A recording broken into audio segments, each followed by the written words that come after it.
पैशाची वसुली झालीच पाहिजे. पैशाची वसुली झालीच पाहिजे.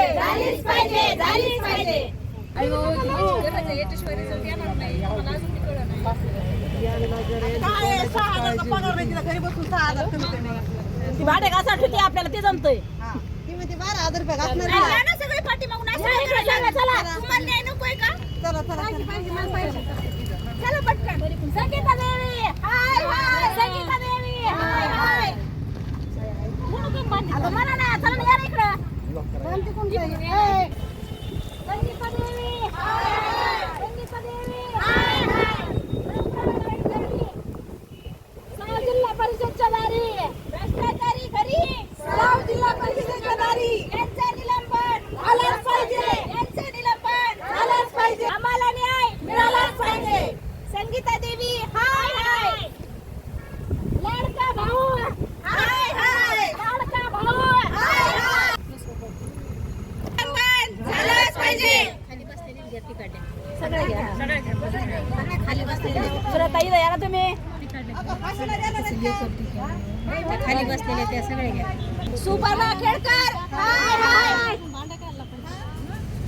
त्यांना त्या त्यांची मैत्रीण आहे, त्या मैत्रिणीला काही करायचं नाही. होय.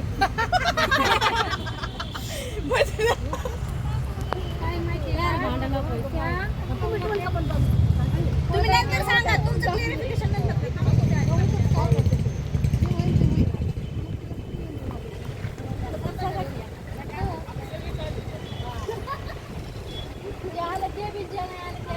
संगीता देवी पाटील हाय. आम्हाला न्याय मिळालाच पाहिजे. आम्हाला न्याय मिळालाच पाहिजे. संगीता देवी पाटील हाय हाय. लाडका भाऊ लाडका भाऊ घरी बसलाच पाहिजे. भ्रष्टाचारीचा लाडका भाऊ घरी बसलाच पाहिजे. पुष्पा नागरगोजे निलंबित झालाच पाहिजे. उमेद अभियानात जो घोटाळा झालेला आहे, मागच्या 3 महिन्यापासून आम्ही याचा फॉलोअप घेत आहोत. ही तक्रार केलेली आहे, परंतु आज 3 सुनावण्या झाल्यात तरीही हे कर्मचारी हजर नाहीत आणि सुनावणीचा अहवाल हे हजर नसल्यामुळे तयार होत नाहीये. हे का हजर नाही आहेत यासाठी यांचा आम्ही निषेध करत आहोत आज.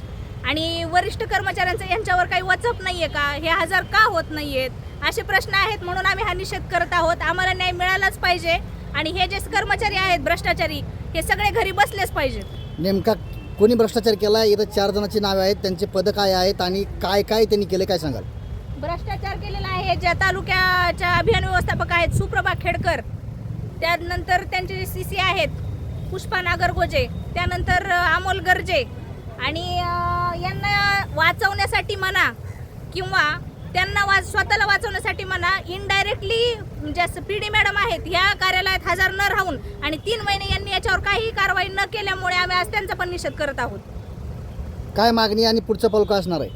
सरांनी आमच्या जाधव सरांनी सुनावणी घेतलेली आहे. प्रभारी आत्ताचे जे हे आहेत PD म्हणून त्यांच्याकडे चार्ज दिला आहे, त्यांनी आमची सुनावणी घेतली. त्यांनी आम्हाला 8 जून ही फायनल तारीख दिलेली आहे. जर 8 जूनला आम्हाला न्याय मिळाला नाही आणि ह्या लोकांचं निलंबन होऊन यांच्यावरती जर कायदेशीर कारवाई नाही झाली तर आम्ही तर जवळपास सगळेजण उपोषणाला येऊन बसू तालुक्याच्या महिला. या निषेध केल्यामध्ये 4 अधिकारी आहेत, त्यांनी किती रुपयाचा घोटाळा केला आहे आणि किती महिलांची फसवणूक केली, काय वाटतंय? याच्यामध्ये जवळजवळ हजारो महिलांची फसवणूक झाली आहे, कारण पूर्ण तालुक्याचाच निधी यांनी हडप केलेला आहे. जिल्ह्यात अजून पण असा घोटाळा अजून असू शकतो, पण समोर महिला येत नाहीत, सगळ्या घाबरत आहेत. कारण या लोकांचा जो राजकीय दबाव आहे, ज्या महिलांना धमक्या आहेत, यामुळे कोणीच समोर येत नाहीये. आम्हाला पण आल्यात या धमक्या, राजकीय धमक्या आल्या, जातीवाद निर्माण करण्याचा प्रयत्न केलाय, घरोघरी जाऊन भेटी देऊन सांगितलं गेलंय की तुम्ही ही तक्रार मागं घ्या, नाहीतर आम्ही तुमच्या घरच्यांना हे करू ते करू, तुमच्यावरती खोट्या केस दाखल करू, असे काहीतरी आमच्यावरती त्यांनी आरोप केलेले आहेत. किती रुपयाचा घोटाळा जवळपास? जवळपास पूर्ण तालुक्यामध्ये 2-3 कोटीचा घोटाळा असू शकतो, पण तो आकडा नेमका किती आहे हे आता उमेद अभियानामध्ये शिरूर तालुक्यामध्ये सुप्रभा खेडकर मॅडम तालुक्याच्या BMM म्हणून जेव्हा त्यांना चार्ज मिळाला तोपर्यंत आमचे जे प्रभागाचे सगळे शिशी होते ते सगळे व्यवस्थित काम करत होते, सगळ्या कॅडरचे व्यवस्थित मानधन काढत होते. आणि सुप्रभा खेडकर आल्या आणि त्यांनी एकदम आमच्या शिष्येचा असा धडा गिरवून घेतला की प्रभाग संघातून कैसे पैसे खाता येतील. तर त्या प्रभाग संघामध्ये CRPचं मानधन असो, काही इन्फ्रास्ट्रक्चरचा फंड असो उत्पादक गटाचा, तो कसा पैसे काढून खाता येईल याच्यावरच लक्ष केंद्रित केलं, कुठल्याही कामावर लक्ष केंद्रित केलं नाही. आणि त्याप्रमाणे सगळ्या प्रभागातून त्यांनी पैसे खाल्ले. आमच्या प्रभागातून त्यांना पैसे मिळाले नाही, पण पैसे न काढून दिल्यामुळं त्यांनी एवढा मानसिक त्रास दिला प्रभाग संघातील सर्व आम्हा कॅडरला की तो आम्ही सहन करत करत रडत सहन करतो. मानधन तर वेळेवर होत नाहीच आहे, फक्त त्रास सहन करतो. पण जोपर्यंत सुप्रभा खेडकर नव्हती तोपर्यंत जे आमचे प्रभाग समन्वयक आहेत म्हणजे सीसी हे सगळे व्यवस्थित आमच्या संग प्रेमाने वागायचे, काही माहिती विचारले सांगायचे. पण सुप्रभा खेडकर एकमेव व्यक्ती अशी आहे की आमच्या प्रभागामध्ये की 50 लिटर दूध चांगलं स्वच्छ होतं आणि हिने दही आणून टाकून सगळा आमचा तालुका नासून टाकलाय. त्या बाईचं निलंबन व्हावा एवढीच आमची अपेक्षा आहे. आणि संगीता देवी पाटील ज्या आमच्या प्रकल्प संचालक मॅडम आहेत, तर त्यांच्याकडे माझी कळकळीची विनंती आहे की आमच्याकडं गरीब महिलाकडे मी कृषी सखी तारामती संतोष केदार, मी शिरूर तालुक्यामधून आलेली आहे आणि आम्ही 23 मार्चला तक्रार दाखल केलेली आहे. तर आज 2 महिने उलटून गेलेत. आम्ही एक 8-10 वेळेस चक्रा मारल्यात, पण त्याच्यामध्ये आम्हाला काहीच तथ्य निघाना, आम्हाला न्याय भेटाना. मला मानधन मार्च 2022 2022 म्हणजे नोव्हेंबर 2022 ते मार्च 2024 म्हणजे 17 महिन्याचं मानधन मला 9,450 रुपये एवढं मानधन या सुप्रभा खेडकर BMM मॅडमने केलं. त्याच्यानंतरचं मार्च 2024 ते 11 नोव्हेंबर 2024 म्हणजे 8 महिन्याचं मानधन 27,200 प्रभाग संघाच्या खात्यावर वर्ग केलं आणि माझ्या खात्यावर फक्त 17,200 मानधन केलं. आणि त्याच्यानंतर एक 16 महिन्याचं मानधन 18,000 रुपये असे मला 4 वर्षामध्ये 3च वेळेस मानधन झालेलं आहे. वाढीव मानधनाबाबत विचारलं तर आवाज बंद करण्याचा प्रयत्न करतात, आयराची भाषा करतात. आणि मला तर वाटतं ह्या पूर्ण मानधनाच्या ह्याच्यामध्ये पूर्ण CC पासून तर थेट जिल्ह्यापर्यंत याची साखळी आहे. कारण 4 वर्षामध्ये आमचा पाठपुरावा एकदा पण मॅडमनी का केला नाही, PD मॅडमनी. यांचं आमच्या गावाला नाही आल्या, आमच्या तालुक्याला नाही आल्या.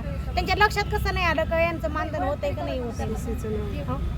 CC याच्यामध्ये CC सुप्रभा आपले पुष्पा मॅडम, त्यानंतर गर्जे सर आणि त्यानंतर गुंड सर हे सर्व ह्याच्यामध्ये सामील आहेत असं मला वाटतं. तुमची किती रुपयाची फसवणूक झाली सध्या तुम्हाला काय वाटतंय? सर तसं आम्हाला नियमांनी जर पाहिलं तर आम्हाला महिन्याला 6,300 मानधन व्हायला पाहिजे. त्यात पण तुम्ही आता मी याच्यामध्ये सांगितल्याप्रमाणे मला 17 महिन्याचं मानधन 9,450 रुपये झाले. मग मला हे कसं किती रुपये महिन्याचं निलंबन झालंच पाहिजे, निलंबन झालंच पाहिजे, सर्वसामान्याला न्याय मिळालाच पाहिजे. गोरगरिबांची भाकरी त्यांना मिळालीच पाहिजे. सर्वसामान्याला अधिकार समजलाच पाहिजे. मराठवाड्यातील प्रसिद्ध डॉक्टर अरुण शिवाजीराव बडे यांचे बीडमधील सर्वात अत्याधुनिक कार्डियाक युनिट, रुग्णांसाठी तज्ज्ञ डॉक्टर टीम 24 तास उपलब्ध. येथे angiography, angioplasty, 2D echo, x-ray, sonography योग्य दरात केली जाते. संपर्क आपल्याच बीड शहरात Shivajirao heart care and imaging centre, Yashwantrao नाट्यगृहाजवळ, बीड.